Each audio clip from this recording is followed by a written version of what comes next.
Jacques-Henri Lartigue, age 88, photographing Guylaine Tesmar, prima ballerina of the Paris Opera for French Vogue.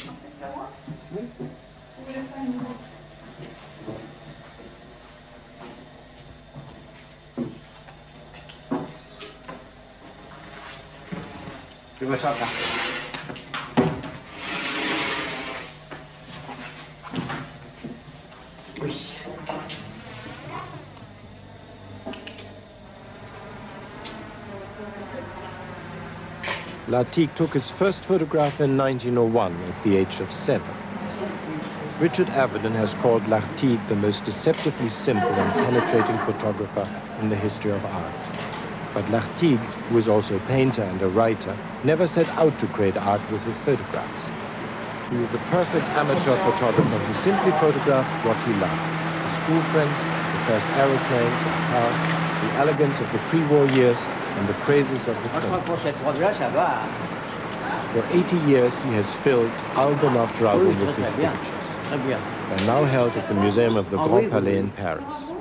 They are a diary of a century, a record of a time now gone forever, but preserved through the perception of a man whose sole aim was to capture the most enchanting moments of his life.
Je voudrais beaucoup que vous m'expliquiez un petit peu comment vous êtes arrivé à faire des albums. Ah, je ne peux pas l'expliquer. J'étais un petit garçon très petit et j'ai fait des photos. Ces photos, je les faisais par passion de conserver les images de la vie qui passe. Donc je me suis dit, il faut que je les mette dans des albums. Alors j'ai fait des tout petits albums, tout petits.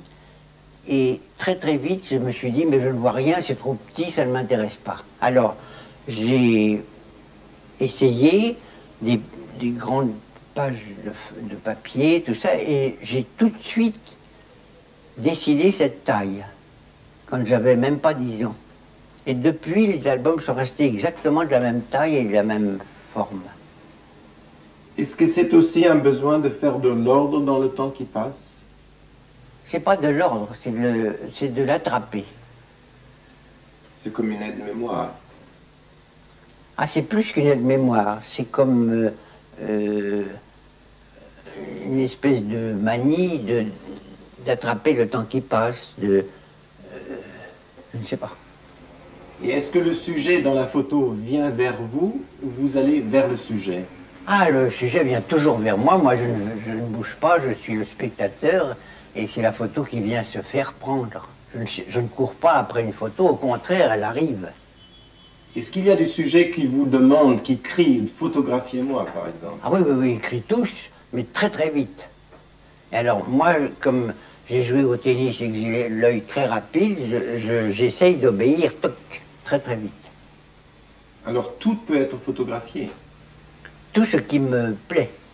Tout ce qui m'enthousiasme ou qui m'enchante ou qui m'émerveille, le reste, je le laisse passer. C'est un acte d'amour? Ah, tout à fait, de passion. Tout est passion. L'écriture, la peinture et la photo, c'est passionnant, mais chacun prend ce qu'il veut. Une invitation au rêve. Au rêve, à la réalité quand elle est belle, à la joie, à l'amour, à tout. Tout est passionnant, la nature, certains humains, le talent des autres, tout est passionnant. La musique, surtout. Mais cet enthousiasme pour des choses, ce bonheur qui est presque un cliché, on parle du bonheur, on parle de l'Arctique, Ah ben c'est ça, quelque chose, oui. vous êtes né avec ou c'est quelque chose que vous avez appris? Ah, je crois qu'à mon berceau, il y avait une fée qui m'a donné ça, mais que cette chose qu'elle m'a donnée, je l'ai tout à fait soignée, fait grandir et bien comme un jardinier qui plante bien une fleur, mais alors il la soigne après. Et on la soigne aussi par la souffrance. Par la souffrance, par tous les moyens. Tous les moyens, si on est passionné, ça va.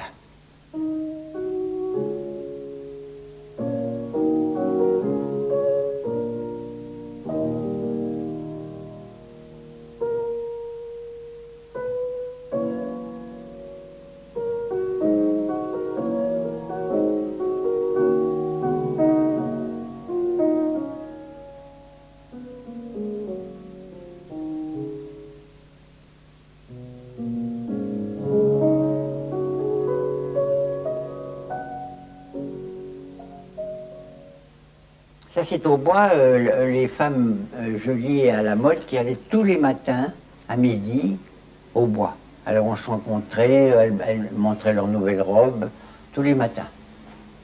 Ça m'amusait beaucoup. Et alors quand j'avais fini de travailler, je me dépêchais en courant d'aller au bois, tous les matins à midi. J'admire beaucoup les couturiers, ils ont beaucoup de talent, enfin. Et ça m'intéressait beaucoup, la mode, les nouveaux chapeaux. Mais enfin, c'était surtout parce qu'elles étaient, elles, jolies et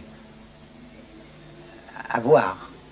Vous avez fait comment? Je m'excuse, mesdames, vous permettez que je vous prenne votre... Ah non, pas du tout. Alors ça, je ne m'excusais pas du tout. Non. Elles arrivaient de loin. Je me disais, oh, celles-là sont drôles, elles sont bien. Et j'étais assis sur une chaise, je me levais, toc. Et mon appareil, à ce moment-là, était très bruyant. Et alors, quand elles étaient seules, en général, elles souriaient. Mais quand il y avait un monsieur avec elles, il était furieux. Mais comme moi j'étais très jeune, je me disais, bon, ça m'ennuie qu'il soit furieux, mais la photo me reste. C'est la seule chose qui compte. Et alors, vous savez, au bois, quand on marchait, il fallait toujours se saluer. Chaque fois qu'on se rencontrait, qu'on se connaissait, on se saluait. Alors, comme ils allaient à droite, à gauche, ils se saluaient tout le temps. Pensez que c'est en semaine, le matin, au bois, ça. Tous les matins, elles étaient aussi bien que ça. Elle se baladait uniquement pour montrer ses robes? Ah oui. Pour se rencontrer, montrer ses robes et ses chapeaux. Mais vous voyez, là, avec ces chapeaux-là, elle ne pouvait pas monter en voiture ordinaire. Il fallait qu'elle vienne dans une voiture. Les voitures étaient très hautes. C'est des voitures à chevaux. Et elles ont vu de temps en temps les photos après? Il y en a une qui m'a demandé même de la porter chez elle. Mais comme j'étais très timide, j'étais affolé, parce qu'elle était très connue, c'était une grande danseuse, Regina Badet. Elle me faisait peur, parce que j'étais tout petit. À 17 ans, on était beaucoup plus petit que maintenant. Et je me dis, ça va pas, et j'ai envoyé mon frère lui porter. Cette photo-là, avec la femme avec les deux chiens, est une photo très célèbre. Pourquoi, vous croyez? Ah mais ça, il faut demander aux gens, au public et aux collectionneurs, pourquoi il y en a qui sont célèbres. Par exemple, moi je crois que celle-là est aussi bien, celle-là peut-être me rappelle plus que cette fille était jolie. Moi je ne sais pas pourquoi elles deviennent célèbres. La composition de la photo fait qu'elle est bien. Mais ça, c'est quand je le prends que j'essaye de le faire. Par exemple, là, j'essaye que la voiture soit là et pas derrière elle, etc. Vous rentrez, vous le développez où? À la maison. J'avais une petite chambre noire et je développais ça à la maison. Est-ce qu'il y a un moment décisif pour prendre une photo? Ah, il y a un moment absolument décisif, mais qui est un centième de seconde. Et comment on le sait que c'est le moment? On le sait comme si vous avez joué au tennis, vous savez ça. C'est que vous prévoyez, vous avez une espèce de pressentiment du centième de seconde qui va arriver. Avant. Il faut que ça parte avant même que vous réfléchissiez.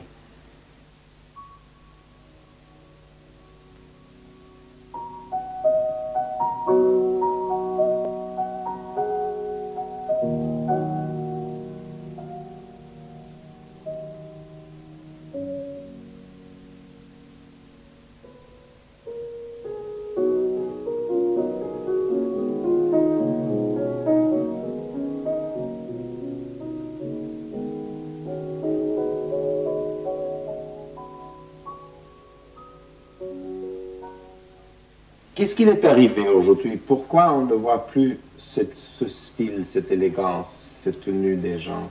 Il est arrivé la guerre, et plusieurs guerres, et puis il est arrivé la jalousie des gens qui ne sont pas bien et qui ne voudraient pas qu'on soit mieux qu'eux. Alors ils voudraient que tout le monde soit pareil, un peu moins bien. Mais il y a aussi un changement de valeur d'intérieur dans les gens. Oui, c'est-à-dire que c'est pas du tout la même existence. Là, à ce moment-là, on avait du temps, la terre était bien moins peuplée, il y avait beaucoup plus de place. On allait au bois avec un cheval. Est-ce que le monde était mieux pour y vivre? Moi, j'ai toujours trouvé ce qui arrive très très bien. Même maintenant, où c'est soi-disant très très mal, il y a des choses très très passionnantes. C'était mieux à beaucoup de points de vue, mais quand moi je vais en avion à New York en 6 heures, quand je vais... Tout ça, c'est aussi très bien. On m'a mis dans cette époque-là, il faut que j'en profite au maximum. Tous les temps sont heureux et tous les pays sont beaux du moment qu'on sait s'en servir.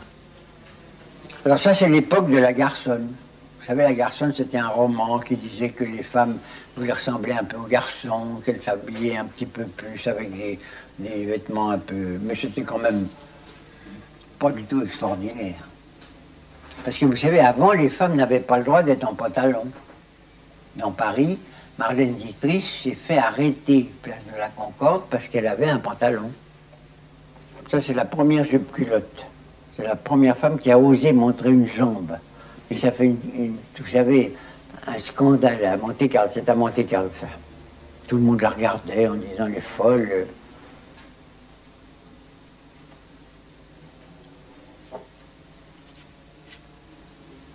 Mais au fait, c'est un album de famille, vraiment. Non, c'est mon album. C'est pour ma famille, c'est moi. C'est l'album de mes photos. De tout ce qui m'intéressait, de tout ce que j'aimais, tout ça. Ça, vous voyez comment on s'habillait pour aller en voiture, c'est-à-dire qu'il n'y avait ni capote, ni pare-brise, ni rien, alors il fallait être très très bien habillé pour y aller.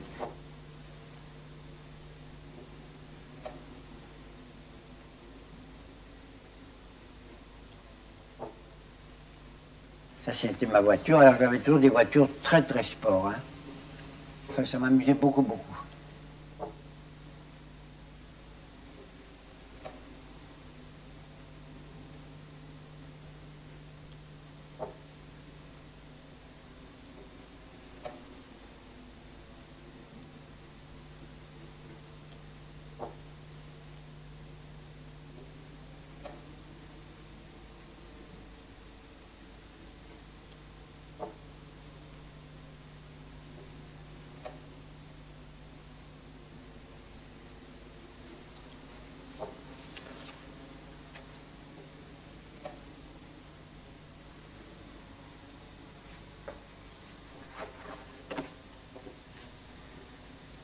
Et ça, c'est la poésie un peu de Proust. Vous voyez, j'avais appelé cette photo Proust. Mais vous parlez de Proust parce que ça me fait très souvent penser que les photos, vous vous servez des photos un petit peu comme Proust se servait de la Madeleine, comme une fenêtre à l'absolu. Moi, je voudrais bien, mais vous savez, moi j'adore Proust et je voudrais bien faire un tout petit peu. Oui, c'est ce qui peut me faire le plus plaisir. Et c'est pour ça qu'on le fait. Sans le vouloir, c'est pour ça. C'est pour essayer de continuer un peu à vivre. Enfin, c'est pour essayer. Il faut être modeste, peut-être, pour arriver à ce bonheur. Ah, je ne sais pas s'il faut être modeste, mais je sais que je suis modeste parce que je déteste les gens qui ne le sont pas. Vos photos sont très souvent très émouvantes, mais vous évitez un petit peu la photo tragique. Ah non, non, non, non. C'est-à-dire que c'est pas la photo tragique que j'évite, c'est les moments tragiques que je n'aime pas conserver dans ma mémoire non plus. Photos, mémoire et tout ça, j'essaye de ne pas les conserver parce qu'ils me font mal et que ça m'est désagréable.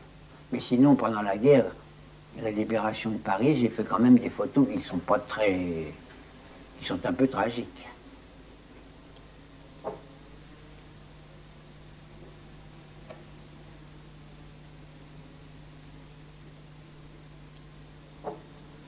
Mais est-ce que la photo représente la réalité ou elle interprète la réalité? Elle représente la réalité des détails, mais elle interprète parce que la réalité est toujours trop insaisissable et trop belle. On ne peut pas. Alors, où se trouve votre œil? C'est dans l'âme ou dans la tête? Dans le ventre et dans le cœur.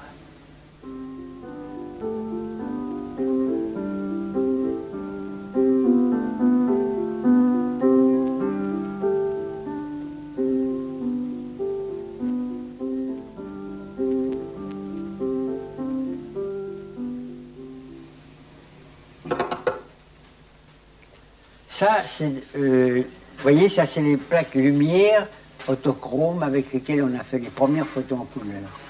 Mais ça, c'est une boîte que j'avais achetée et qui n'est jamais ouverte. C'est à quelle année à peu près? 1910 à peu près. Alors les caméras, voilà, ça c'est celle dont je me suis le plus servi. Étant petit, beaucoup. C'est le bloc-notes Gaumont, qui était très moderne pour l'époque. Il marchait comme ça. On met ça, et on visait comme ça. Voilà. Et c'est de quelle époque à peu près? Et ça, j'ai commencé à m'en servir en 1904. Et avec une caméra pareille, on faisait déjà des reportages? Non. Alors, avec une caméra à rideau, qui descendait et un grand format. Et c'est ça que j'avais à partir de 1910. Pour les avions, pour les... tout ça, 1910.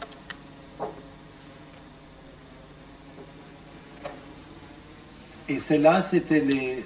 Ça, c'est un film, oui. Ça, c'est Kodak, c'est pour quand on voulait faire en voyage. J'avais ça pour faire des paysages, des grands trucs comme ça.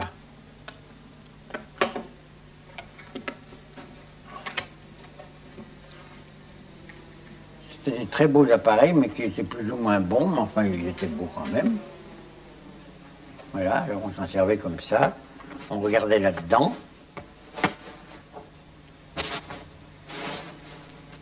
Voilà. Ok, le viseur. Moi, ça se fait que je me souviens plus du tout. On visait là-dedans, mais je ne me rappelle plus comment. Et puis alors on faisait la photo ici. Alors ça, c'est quelque chose de très rare. Ça, c'est ma mère, quand j'étais petit, qui avait dit « Oh, mais alors, Jacques fait des photographies, je vais en mettre dedans. » Alors, elle avait mis des papiers que je tirais, mais c'était des papiers au citrate qu'il fallait fixer. Et elle les avait mis sans les fixer. C'est bien qu'on ne voit plus rien là, mais là, on voit encore un peu. Et ça, c'est mes premières photos. Et là, vous allez voir une chose qu'elle avait mis. À l'âge de 4 ans, 5 ans? Oh oui, 6 ans. Ça, c'est mon père qui m'avait photographié dans un petit train qu'on avait fabriqué pour moi. Ça, c'est moi et elle. Et alors, elle appelait ça les essais photographiques de Jacques, parce que ça ne s'appelait pas la photographie. Et ça, c'est en 1899, ça. 1900. Et alors, elle marquait tout. Et vous allez voir une chose. Alors ça, c'est les dessins que je faisais à ce moment-là, en même temps. C'était mes premières peintures. Ça, c'est le fort d'Ambleteuse. Les dessins que je faisais aussi.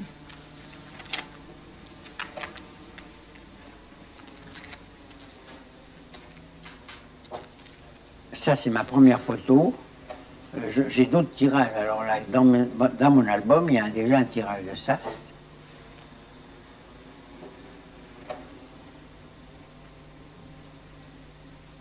Ça, c'est mon père et ma mère. C'est la seconde photo que j'ai faite.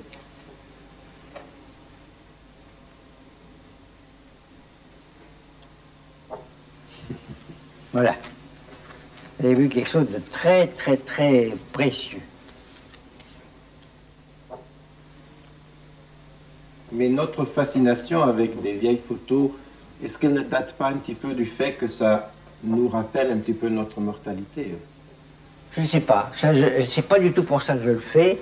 Moi, je le fais pour me rappeler mes émerveillements et mes intérêts, les gens que j'ai connus intéressants. Mais je ne sais pas. Mais est-ce que vous aimez de feuilleter dans vos albums? Pas du tout. Je ne les regarde jamais, jamais. Je suis comme... Vous savez, il y a une cuisinière qui fait des boîtes de conserve. Elle cueille toutes les cerises pour ne pas que les cerises se perdent. Puis elle fait des boîtes de conserve ou de la confiture. Mais alors moi, je suis la cuisinière qui fait de la confiture, mais qui va au marché manger des fruits nouveaux. Alors maintenant, il sera presque plus nécessaire de prendre la photo parce que la photo se passe en vous. Ah oui, mais c'est ça. J'ai commencé comme ça étant petit. Je ne prenais pas de photos, je clignais des yeux et je gardais les images, donc elles se passaient dans ma tête.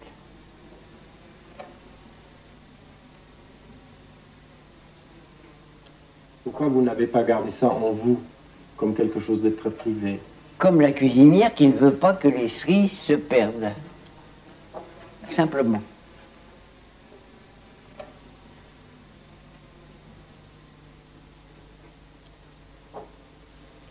Ça, c'est en 1911, à Issy-les-Moulineaux. C'était un petit terrain où on commençait à voler peu à peu, un peu mieux.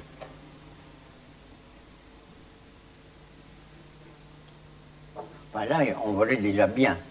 J'avais qu'une idée, c'est de m'envoler, je rêvais que je volais au-dessus de tout. Vous savez, à ce moment-là, tout le monde avait un peu envie de s'envoler d'avance. On était complètement exposés. Ah, complètement. Et ce qui était merveilleux, même pendant la guerre, quand moi je volais, c'était l'air, le vent, le bruit des hélices, le froid, c'était extraordinaire.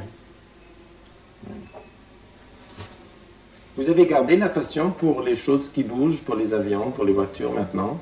Oui, c'est-à-dire que j'adorerais les choses qui bougent, mais maintenant, ce que j'aimerais, c'est les choses qui vont dans la Lune, parce que les autres sont tombés dans le vulgaire, c'est-à-dire il y en a trop, les voitures, il y en a tellement, ça ne m'amuse plus. Je vois là, il y a une chose qui s'appelle vol et chute. Vous aimez beaucoup les petits accidents de la vie, ou les grands accidents. Oui. D'où ça vient? Ben, ça vient de ce que c'est très amusant à photographier, et puis que c'est des choses qui restent, qu'on ne voit pas, qui passent très vite et qui restent en photo, qui sont très formidables.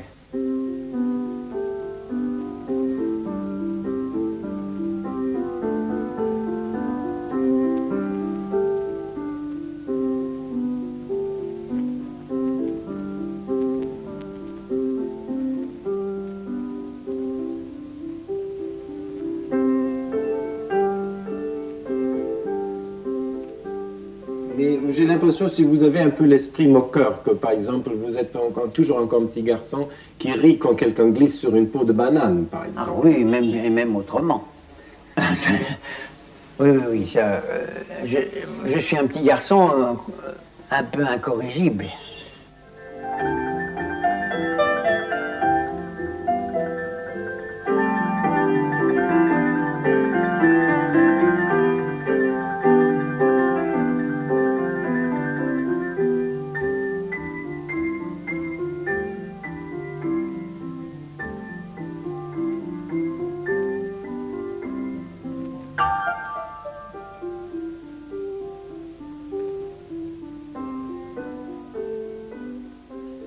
Monsieur Lartigue, vous êtes peintre, écrivain et photographe. Est-ce qu'on peut exprimer la même chose avec ces trois métiers? Non, les trois métiers se complètent pour exprimer quelque chose. Mais la peinture est une accumulation de beaucoup de moments, de temps, des intentions. La photographie est un instant. C'est-à-dire que la peinture est une chose qui vient de l'intérieur de moi, est-ce que la photo vient de l'extérieur et des choses qui passent très vite. Et ce qui est amusant, c'est de saisir l'insaisissable en peinture, c'est-à-dire ce qui passe très vite. Mais la photo est quand même un jeu plus léger que la peinture, qui est un jeu profond. C'est pour ça, je crois, la joie qui doit venir d'un tableau réussi est plus durable. Ah oui, et la souffrance quand il est raté est pire. Et si vous ne pouvez pas peindre, écrire, photographier, qu'est-ce que vous faites alors? Je fais de la musique. Alors ça, ce sont les pages de, non pas tout à fait le début de mon journal, mais enfin à peu près, où j'ai commencé à écrire tous les jours dans des petits agendas. Voyez-vous, j'avais des petits agendas et chaque jour, j'écrivais le temps qu'il faisait et tout ce que je faisais sans commentaire. C'est-à-dire, à cette heure-là, je fais ma toilette, à cette heure-là, je vais au bois, à cette heure-là, je fais une photo. Et quand il y avait des photos bien prises, je les dessinais en bas. Toujours en rentrant. Et quand elles étaient ratées, comme ça, je savais qu'elles étaient ratées. Mais une chose extraordinaire, c'est qu'on les reconnaît. On reconnaît très bien ce que j'ai pris.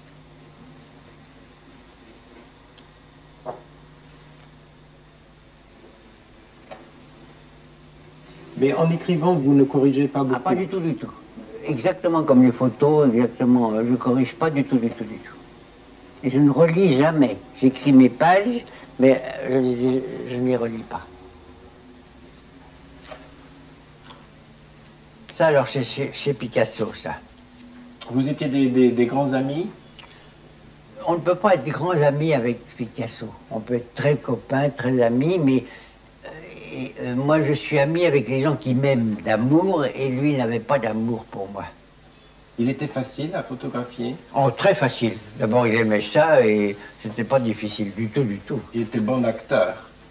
Acteur, et puis en plus, il s'en occupait pas beaucoup. Par exemple, là, il était très déprimé, désolé, mais il n'a même pas vu que j'ai fait la photo. Vous savez, moi, on ne me voit pas beaucoup faire les photos parce que je vais très vite.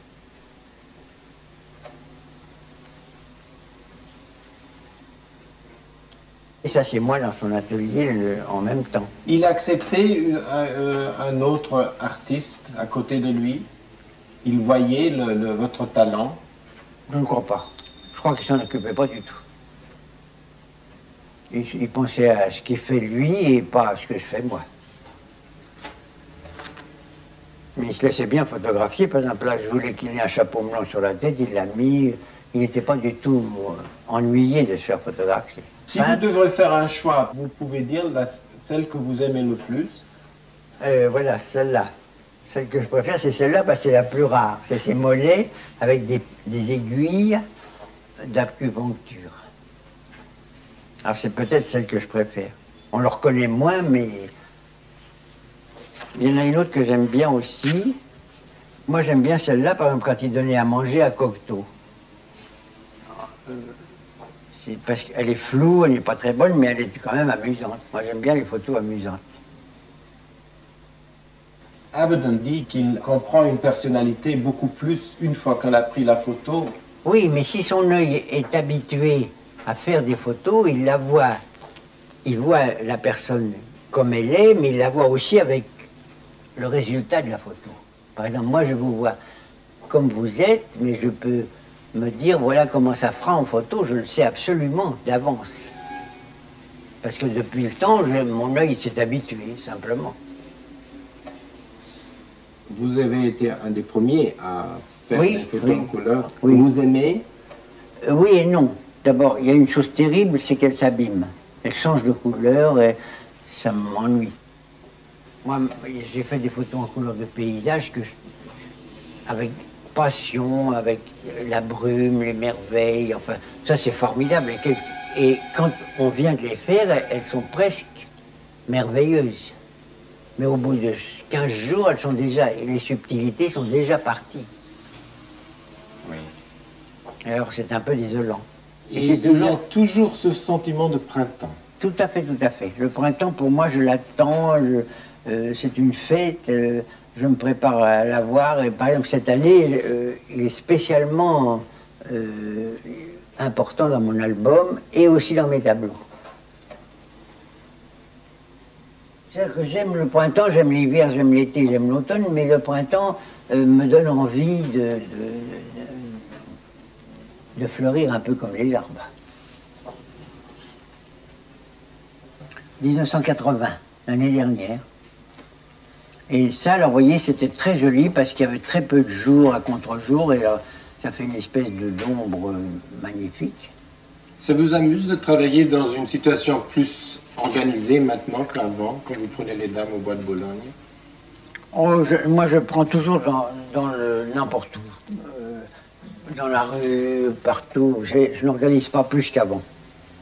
Je n'éclaire jamais. Pour ces photos-là, il y a... Pour ces photos-là, sauf dans le palais, il a fallu mettre un projecteur, mais enfin, je me sers très très peu de lumière artificielle. Je fais tout avec ce qu'il y a autour de moi, donc ça fait naturel, ça fait beaucoup plus beau que si on combine trop. Et ça, c'est très contrôlé comme composition. Contrôler, non, j'ai vu avec mon œil et puis un grand angle, c'est très facile. C'est la lumière absolument naturelle du jour qui entrait d'un côté et de l'autre. C'est pas du tout spécial. Et pour une photo comme ça, monsieur Lartigue, vous prenez beaucoup de photos, beaucoup de contacts? Ah non, non, non, jamais. J'ai tellement l'habitude d'avant où on ne changeait pas de photos beaucoup, que j'en prends maximum 3 ou 4.